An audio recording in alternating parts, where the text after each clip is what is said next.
اچھا، تو آج بات کرتے ہیں شہد کی مکھیوں کی، لیکن آئیے اسے اس طرح دیکھتے ہیں۔ یہ صرف ان کی کہانی نہیں ہے، یہ ہم سب کی کہانی ہے۔ قدرت کے جو ننھے محافظ ہیں نا، ان کی قسمت سیدھی سیدھی ہماری دنیا کی بقا سے جڑی ہوئی ہے۔ ذرا اس نمبر پر غور کیجیے، 75%۔ اس کا مطلب کیا ہے؟ مطلب یہ کہ دنیا کے 3/4 سے زیادہ فصلیں، وہ پھل، سبزیاں اور نٹس جو ہم روز کھاتے ہیں، وہ سب انہی پولینیٹرز کی محنت کا نتیجہ ہے۔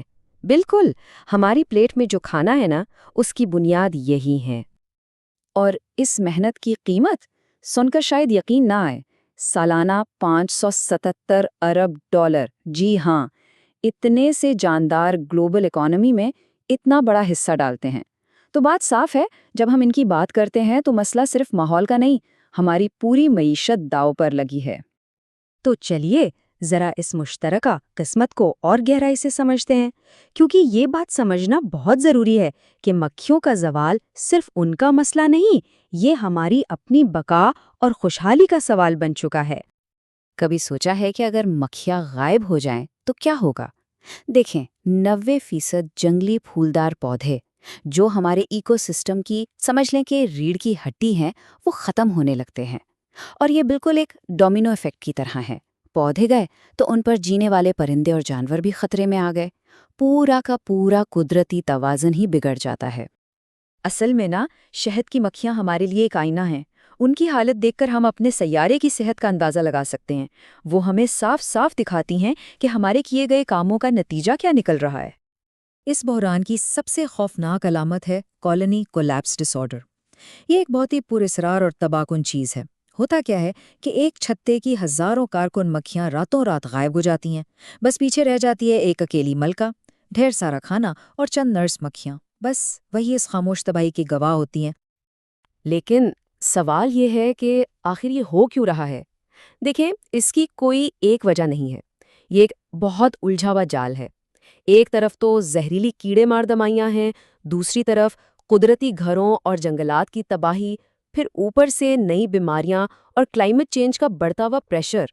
یہ سب چیزیں مل کر ان بیچارے ننھے جانداروں کے لیے ایک طوفان بن چکی ہیں۔ اور اس سب کی جڑ میں کیا ہے؟ شاید ہمارا اپنا غرور۔ ایک بہت ہی خوبصورت بات ہے کہ شہد کی مکھیوں کی جدوجہد ہمارے تکبر کو بے نقاب کرتی ہے۔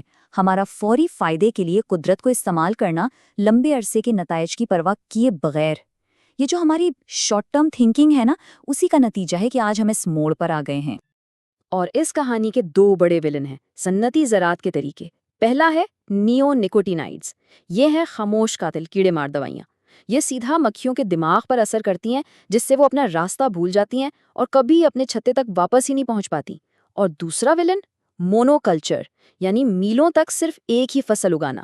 یہ مکھیوں کے لیے ایک ایکولوجیکل ڈیزرٹ جیسا ہے، جہاں انہیں کھانے کے لیے کوئی ورائٹی ہی نہیں ملتی۔ لیکن کہانی یہاں ختم نہیں ہوتی۔ اب بات کرتے ہیں حل کی، کیونکہ امید ابھی باقی ہے اور تبدیلی کی طاقت کہیں اور نہیں، ہمارے اپنے ہاتھوں میں ہے، ہمارے گھر کے باغیچے سے لے کر بڑے بڑے کارپوریٹ بورڈ رومز تک۔ تو ہم کر کیا سکتے ہیں؟ بہت کچھ۔ اپنے گھروں میں مقامی پھول لگائیں تاکہ مکھیوں کے لیے ایک دعوت کا سامان ہو۔ کیمیکلز کو بالکل نہ کہیں، آرگینک طریقے اپنائیں۔ مکھیوں کے لیے چھوٹے چھوٹے گھر، جن کو بی ہوٹلز کہتے ہیں، وہ بنائیں۔ ایک چھوٹی سی ڈش میں پتھروں کے ساتھ پانی رکھ دیں، یہ بھی ان کے لیے بہت بڑا کام ہے۔ اور ہاں، سب سے ضروری، مقامی اور آرگینک کسانوں کو سپورٹ کریں، کیونکہ وہ مکھیوں کی صحت کو اہمیت دیتے ہیں۔ دیکھیں، انفرادی کوششیں بہت اچھی ہیں، لیکن اصل تبدیلی آتی ہے اجتماعی ذمہ داری سے۔ سرکاروں کو قدم اٹھانا ہوگا۔ یورپی یونین کی طرح خطرناک پیسٹی سائڈز پر پابندی لگانی ہوگی۔ شہروں میں پولینیٹرز کے لیے گرین کوریڈورز بنانے ہوں گے۔ اور اسی طرح بڑی کمپنیوں کو بھی اپنی ذمہ داری سمجھنی ہوگی۔ انہیں نقصان دہ کیمیکلز کے محفوظ متبادل تیار کرنے ہوں گے، اور ایسی کھیتی باڑی میں سرمایہ کرنی ہوگی جو زمین کو تباہ نہیں بلکہ اسے دوبارہ زندہ کرتی ہے۔ اور اس پوری تحریک میں کمیونٹی کا کردار سب سے اہم ہے۔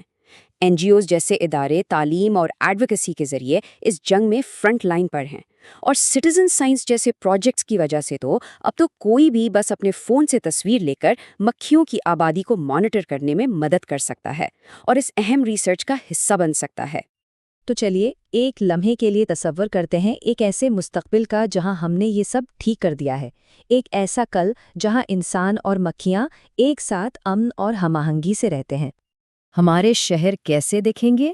کنکریٹ کے جنگل نہیں، بلکہ ہرے بھرے نخلستان، عمارتوں پر ورٹیکل فارسٹس لہرا رہے ہوں گے، چھتوں پر باغیچے ہوں گے، اور شہروں کے بیچ سے پولینیٹر ہائی ویز گزریں گے، خاص راستے صرف مکھیوں اور تتلیوں کے لیے۔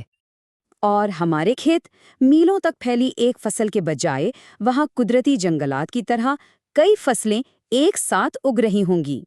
یہ ہے ری جنریٹو ایگریکلچر کا کمال، جہاں کھیتی باڑی زمین سے صرف لیتی نہیں بلکہ اسے واپس بھی دیتی ہے۔ ایسے میں زہریلے کیمیکلز کی ضرورت ہی ختم ہو جاتی ہے۔ اور ہمارا فوڈ سسٹم، جب ہم کچھ خریدیں گے تو لیبل پر صرف قیمت اور کیلریز نہیں لکھی ہوں گی، اس پر ایک پولینیٹر امپیکٹ سکور بھی ہوگا۔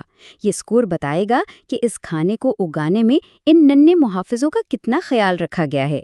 سوچو، یہ طاقت سیدھی کنزیومر کے ہاتھ میں ہوگی۔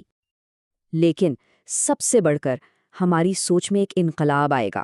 شہد کی مکھیوں کو صرف ایک کیڑا نہیں بلکہ زندگی کو جوڑنے والی ایک مقدس کڑی سمجھا جائے گا۔ اسکولوں میں بچوں کو پڑھایا جائے گا کہ ہمارا وجود ان کے وجود سے جڑا ہوا ہے۔ یہ بات عام ہو جائے گی کہ ایک دوسرے کے ساتھ مل کر رہنا کوئی چوائس نہیں بلکہ زندہ رہنے کی واحد شرط ہے۔ تو آخر میں سوال وہیں آ جاتا ہے، شہد کی مکھیاں ہمارے سیارے کا آئینہ ہے۔ جب ہم اس آئینے میں دیکھیں گے تو ہمیں اپنا کون سا عکس نظر آئے گا؟ ایک ایسی تہذیب کا جو اپنے ہی گھر کو تباہ کر رہی تھی، یا پھر ایک ایسی نسل کا جس نے وقت رہتے سب کچھ بدل دیا؟ فیصلہ ہمیں کرنا ہے۔